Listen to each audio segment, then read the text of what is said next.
Hello and welcome back to synopsis IAS. My name is Krishna. इस lecture में main seat guarantee programme यानी कि एमएसजीपी course को आगे बढ़ाते हैं। सब्जेक्ट लेते हैं सी सेट, और जो इस कोर्स की थीम है एमएसजीपी की, बेसिकली प्रीलिम्स के प्रीवियस ईयर क्वेश्चंस, वो सी सेट जो प्रीलिम्स का पेपर 2 उस पर परफेक्टली वैलिड है। आप ऐसे बहुत से एस्पिरेंट से मिलोगे जो कहेंगे कि हमने सी सेट के लिए कुछ भी नहीं फॉलो किया था, सिर्फ 2 से 3 से 4 साल के प्रीवियस ईयर के सी सेट के पेपर सॉल्व कर लिए थे, उनके बेस पर फॉर्मूले एंड मेथड्स हमने प्रैक्टिस कर लिया, कलेक्ट कर लिया और हमारा सी सेट हर बार निकलता है। और ये एक बहुत अच्छी अप्रोच है, राइट। एमएसजीपी के जो ये वीडियोज़ हैं, जो फ्री कोर्स है, वो आप सिनॉप्सिस की वेबसाइट पर तो एक्सेस कर ही सकते हो। यूट्यूब चैनल पर आप ये प्लेलिस्ट सर्च करो, यहाँ पर आपको वीडियोस दिखेंगे। एक ये वाला वीडियो आप देखो, 1 घंटे 25 मिनट का है, राइट। एंड यहाँ पर आप देखोगे सी सेट के लगातार काफ़ी सारे वीडियोस हैं। 2020 के डिस्कशंस हैं एंड 21 के मैं आपके साथ डिस्कस कर रहा हूँ। सिनॉप्सिस की वेबसाइट पर आप ये पेड कोर्स ज्वाइन कर सकते हो, जिस कोर्स की थीम है प्रीवियस ईयर क्वेश्चंस का डिस्कशन, उनके सारे ऑप्शंस हम एक्सप्लेन करना चाह रहे हैं, राइट। लास्ट मंथ के लिए one of the best thing जो आप कर सकते हो, प्रीवियस ईयर क्वेश्चंस को एनालाइज कर सकते हो। 1 से 1.5 घंटा डेली आपको ज़रूर देना चाहिए, ठीक है। कॉम्प्रहेंशन की बात करते हैं। मेरा पर्सनली सबसे वीक एरिया जो है कॉम्प्रहेंशन है। जो भी नॉन आर्ट्स बैकग्राउंड से होते हैं वो कॉम्प्रहेंशन में वीक होते हैं, राइट, इन जनरल। तो मेरा तो वीक है, तो इसके लिए हम क्या करेंगे, जो भी स्टूडेंट वीक होता है वहाँ पर सबसे सावधान होकर, सबसे केयरफुल होकर अपनी स्ट्रेटजी बनाते हैं। तो जो मेरी स्ट्रेटजी है जिससे हमेशा मुझे बेनिफिट होता है और जो चीज़ हमेशा काम करती है, वो ये 5-6 पॉइंट में पूरा कॉम्प्रहेंशन ख़त्म हो जाता है। पहली चीज़, हम कोई भी पैराग्राफ पढ़ रहे हैं तो उसमें हाईलाइट करेंगे फास्ट रीडिंग के लिए। इनफैक्ट आप देखो, जब भी मैं आपको पढ़ाता हूँ तो आप देखते होगे यहाँ पर हमने बोल्ड की हुई है। मुझे आपको क्या पढ़ाना है, किस टाइम पर किस चीज़ पर इम्फेसिस करना है, हम ये हाईलाइट करके रखते हैं। क्यों करते हैं? हाईलाइट करने का रीज़न है, अभी मैं आपको स्क्रीन प्रॉपर नॉर्मल इस टाइप के कुछ क्वेश्चंस दे दूँ, सिंपल, तो यहाँ मुझे अभी पता नहीं क्या इंपॉर्टेंट है क्या इंपॉर्टेंट नहीं है, लेकिन अगर मैंने हाईलाइट किया हुआ है तो डेफिनेटली मेरे पास कुछ इंपॉर्टेंट फैक्ट्स ज़रूर आएंगे। और ये चीज़ जो कॉम्प्लेक्स लैंग्वेज के पैसेजेस हैं, जहाँ पर हम हर एक लाइन को नहीं समझ पा रहे हैं, वहाँ ये चीज़ हेल्प कर जाएगी। जहाँ पर आपको किसी भी वर्ड में इश्यूज़ दिखें, पैरेलली हिंदी उसकी मीनिंग आपको ज़रूर पढ़नी चाहिए।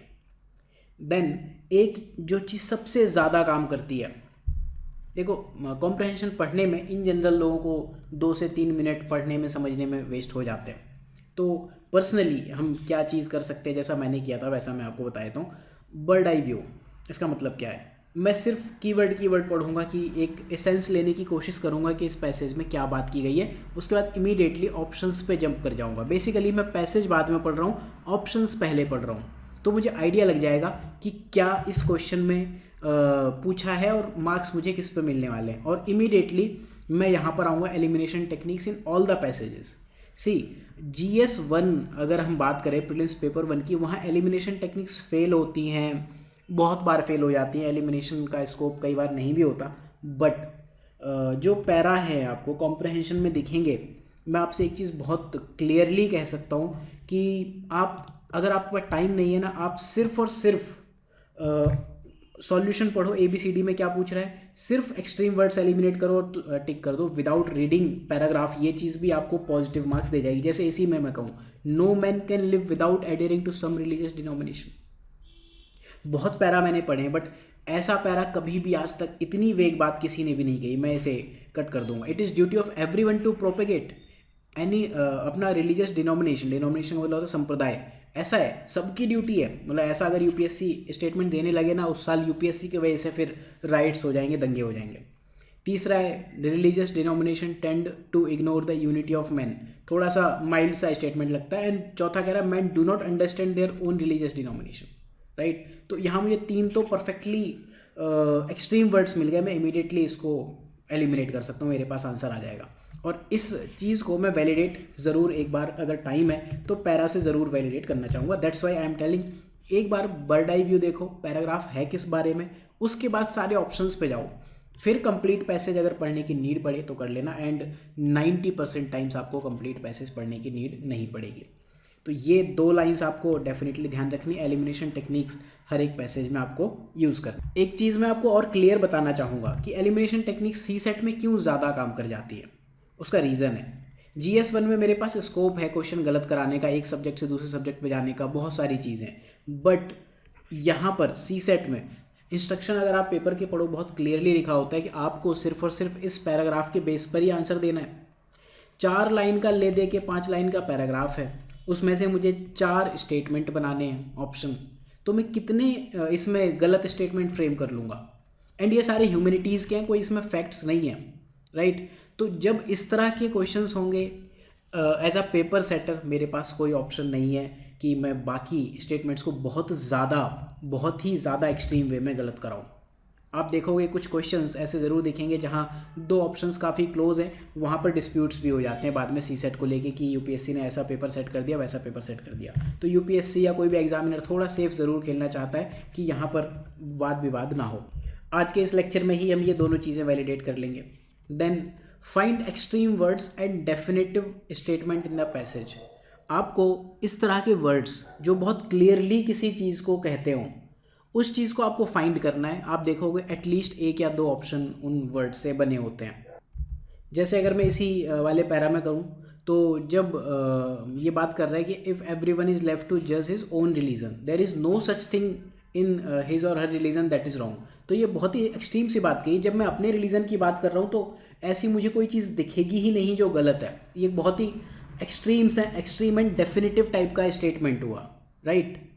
जैसे अगला क्वेश्चन देखो, यहाँ पर इट इज़ सर्टेन, तो ये यहाँ पर इन्होंने कुछ ना कुछ इम्फेसाइज करके कहा है और यहाँ से रिलेटेड कोई ना कोई ऑप्शन आपको ज़रूर दिखेगा। देखो स्टेटमेंट नंबर ए में आपको एक ऑप्शन दिख रहा है, ये चीज़ आप करके देखना। ऑलमोस्ट यूपीएससी के हर एक क्वेश्चन में आपको ये चीज़ें दिखेंगी। अब यहाँ पर एक कॉमन मिस्टेक जो हम लोग करते हैं कि आंसर्स जब हम देते हैं कॉम्प्रहेंशन में सिर्फ और सिर्फ पैसेज के बेस पे देना होता है।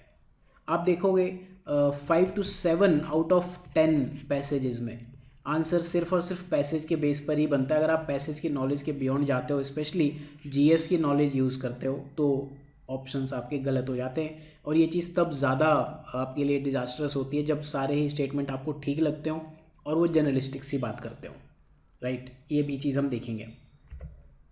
फॉर एग्जाम्पल मैं 2021 का यही क्वेश्चन देख लूँ, एंटी माइक्रोबियल एंटीबायोटिक्स के ऊपर पूछा हुआ है, एएमआर के ऊपर। तो जीएस के हिसाब से आप देखो ऑलमोस्ट सारी ही चीज़ें ट्रू लगती हैं हमें। या अगर इस क्वेश्चन की बात करूं तो यहाँ पर oil producing country one of the reason for high food price, ये सच बात है, सही बात है। ऑयल महंगा होता है, खाना महंगा हो जाता है, लेकिन अगर आप देखोगे पूरे स्टेट में ऑयल प्रोड्यूसिंग कंट्रीज़ की कहीं भी बात नहीं की हुई है। तो इस वजह से अगर आप पैरा के बियॉन्ड जाओगे तो फिर आंसर गलत हो जाएगा।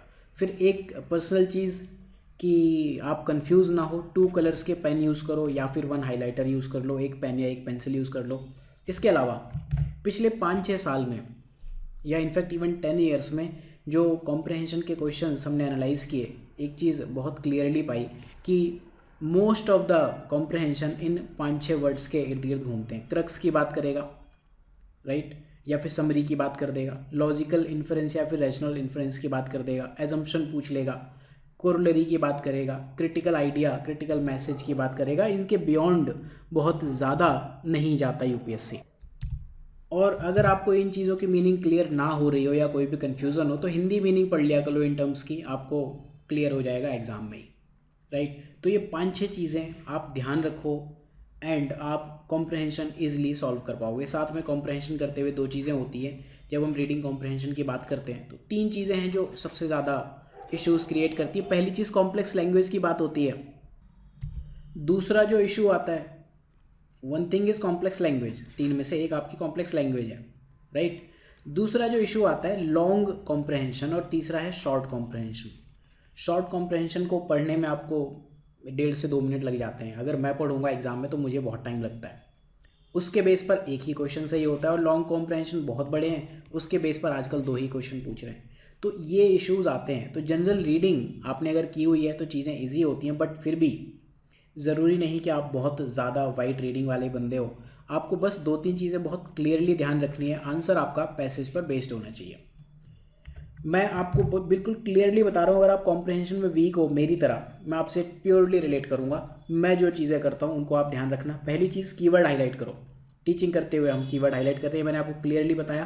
कॉम्प्लेक्स लैंग्वेज, जिस लाइन का मीनिंग ना समझ में उसको छोड़ दो, कीवर्ड तो समझ में आएंगे ना, राइट। जैसे अभी हमने रिलीजन वाला ही क्वेश्चन देखा, तो मैं कितनी भी कोशिश कर लूँ ना, फर्स्ट रीडिंग में मुझे बहुत क्लियर है ही नहीं कि क्या कहना चाह रहा है। यहाँ से स्टेटमेंट स्टार्ट हुआ सेंटेंस और फाइनल फुल स्टॉप इन्होंने यहाँ पे लगाया। इतना बड़ा स्टेटमेंट कहाँ होता है, राइट। अगर हम ऐसे मेंस में आंसर्स लिखने लगे तो यूपीएससी हमारी नंबर मेंस में काट लेगा।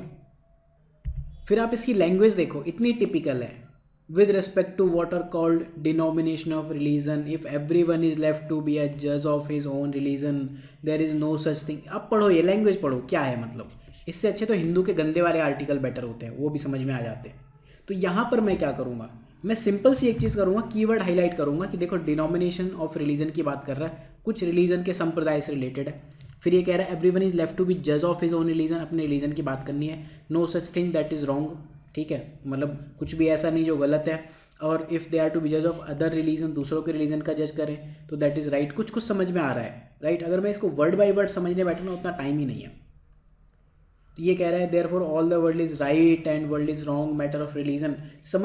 समझना चाहोगे समझ लोगे। बेसिकली ये कह रहा है कि जब हम अपने धर्म की बात करते हैं तो ऐसी कोई बात नहीं होती जो गलत है, दूसरे की धर्म की बात करें तो ऐसी कोई बात नहीं होती जो सही है, राइट। तो या तो हमारे लिए पूरी 100% चीज़ें सही होती हैं या फिर 100% चीज़ें गलत होती हैं। जैसे फंडामेंटलिज्म में होता है, रिलीजियस फंडामेंटलिज्म, वो क्या कहते हैं कि जो हमारे रिलीजन में लिखा है वही ट्रूथ है।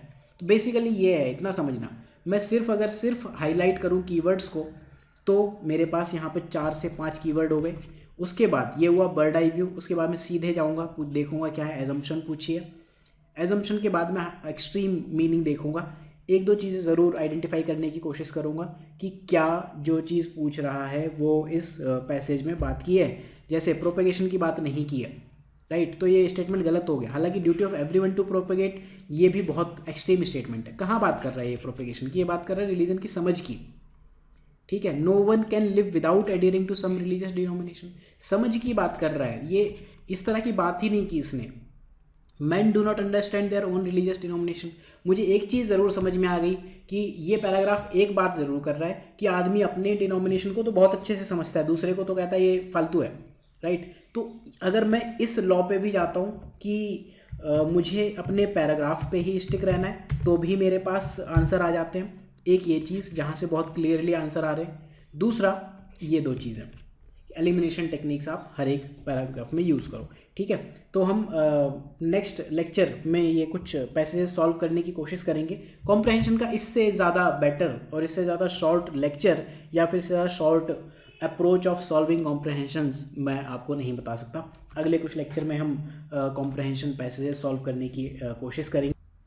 आप ज़रूर देखना, पिछले साल भी मैंने 2020 के जो पैसेजेस डिस्कस किए थे वो यहाँ पर इसी प्लेलिस्ट में नीचे पड़े हुए हैं। कॉम्प्रहेंशन L1 L2 2-3 हैं, उसमें आपको क्लियरली ये चीज़ दिखेगी, राइट। आपको ये देख के समझ में भी आएगा कि मेरा कॉम्प्रहेंशन बहुत अच्छा नहीं है, फिर भी मैं सॉल्व कर ले रहा हूँ, राइट। आप भी कर सकते हो, right. So thank you for watching. अगले लेक्चर में मिलते हैं कॉम्प्रहेंशन सॉल्व करने के साथ।